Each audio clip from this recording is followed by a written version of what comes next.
Grazzi li jedin mana, sanatu ħarsa issa lejn il-kultura ludija f'Malta u għalek sanatu ħarsa u koll lejn l-istorja ta' Anne Frank għaw esbizzjoni bħalissa f'Malta li sa tkunu tistgħu tmorru taraw.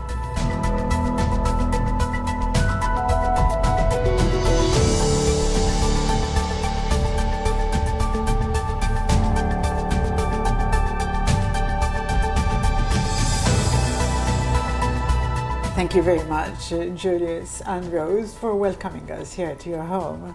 That's a pleasure.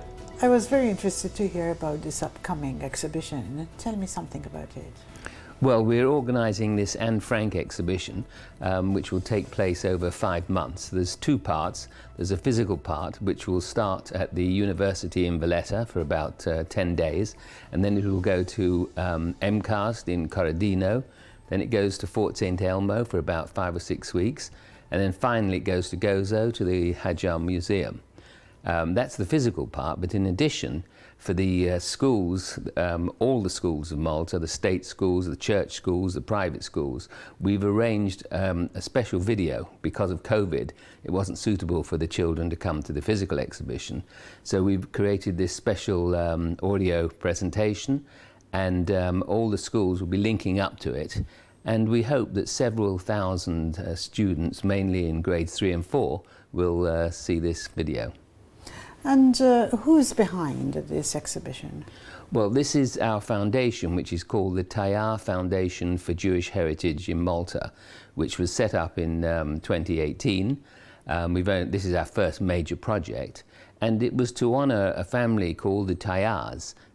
Many people will probably know George Tayar, who was one of the founders of Marks and Spencer's on the island and a famous philanthropist here.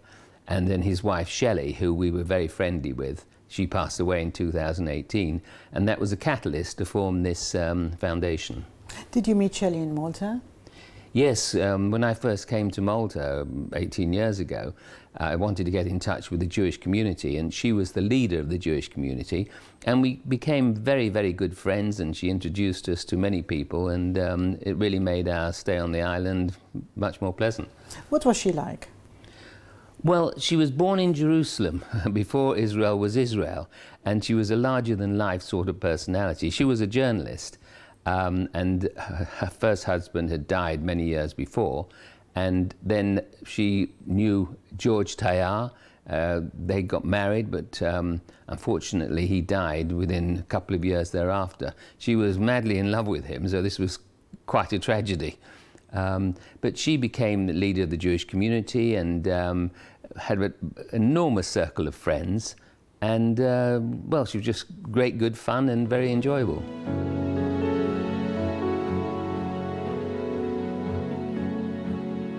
It's not just the heritage, but it's also maintaining the cemeteries, for example. There are 3 cemeteries here, one of which was a slave cemetery, can you believe? And we're renovating and maintaining these cemeteries and bringing Jewish cultural events such as the Anne Frank exhibition. Tell me more about Anne Frank. Why is there, do you think, such a fascination about her all over the world? Yes, it is amazing. I mean, the Anne Frank Foundation puts on some 300 exhibitions a year worldwide. And this has been going on, I don't know, since the last 50, 60 years. I think because she was a brilliant journalist. What a contribution she might have made had she lived. But she died when she was 16, of course. And I think the story that just ignites people's imaginations. Here was this young girl who wrote so beautifully about what was a horrifying experience, being locked up for nearly 2.5 years, but still coped and managed with it so well.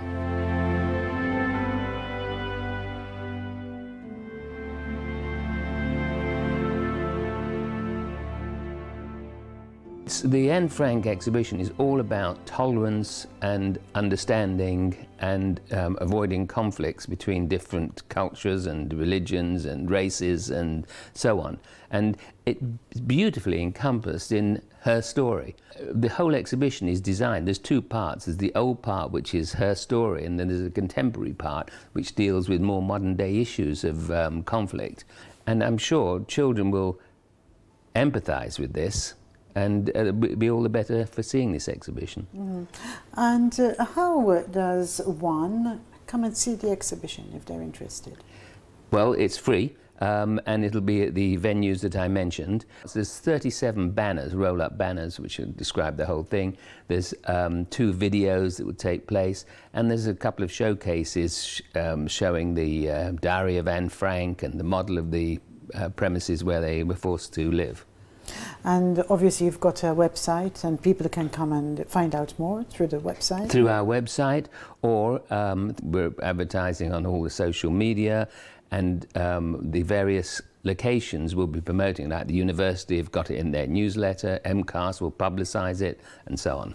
It sounds like quite an ambitious project. You must have put a lot of work into this. Frankly, yes, but it's grown like a monster. We started off with this small idea just as a physical exhibition. Then because of COVID, we found we had to do a virtual online version of it. Then we had other people saying they'd be interested in hosting the exhibition. So before we knew what happened, we had 4 locations, the online version. There was a gigantic amount of work.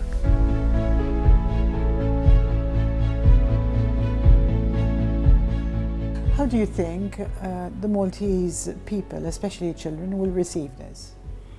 Oh, I've no doubt very well. I mean, 1 or 2 people we've spoken to are very, very keen, and, you know, friends want to bring their children, how do they do it, and so on. So I'm quite sure they'll react very favourably. But it's an interesting question, because Malta, being a small island and quite insular, is perhaps quite unaware of Jews. After all, there's very few of us, so probably most of them have never met one. So I think this will be a nice opportunity and a very good thing. How many Jews are there in Malta? Well, we reckon there's about 200. And out of those 200, how many would be Maltese? Oh, very few. I mean, the Ohayon family, our rabbi is Rabbi Ohayon. They've been here for generations, so they must count 20 or 30 in their family, wider family alone. But not many more. There's a few other families, Reginianos and so on, but there are not many old Maltese Jewish families. Tell me a bit about your place of worship. Well, we have a small synagogue in Tashbish. This was quite unfortunate. There used to be a bigger one in Valletta, but about 20 years ago, an adjoining building was demolished and this became unsafe, and so they had to leave it. And then we had no synagogue. And with such a tiny community, there was few resources to find somewhere else. Eventually, they managed to pull together a sum of money and buy this small place in Tashbish. But it's quite small, and certainly we need something larger because the community is growing. You and your wife, Rose, are one of the few families I've met where you've managed to marry the 2 religions and live very comfortably and are happy with each other's religion. How does that work? Well, it happens more often than you'd think. In fact, one of the big concerns in Judaism is that so many people are marrying out, and that includes in Israel. But look, it works very well, providing there's certain tolerance and understanding. Of course, in many cases, people convert one way or the other. In our case, perhaps because children aren't involved, that didn't become an issue. But no, generally speaking, there's no reason. The 2 religions are more similar than you might possibly imagine. I can think of 3 or 4 prayers I've heard in church which are not similar to our prayers. They are our prayers. They are identical. So there's many, many similarities.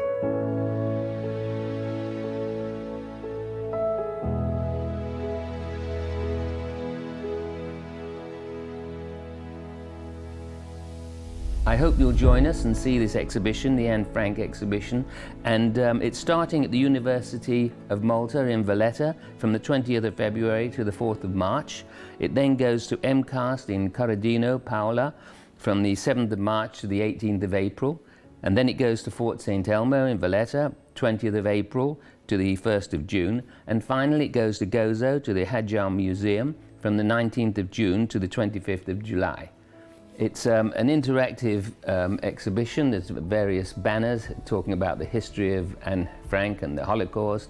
There's videos, and then there's replicas of her famous diary, and a model of the house where the family were forced to hide for 2.5 years.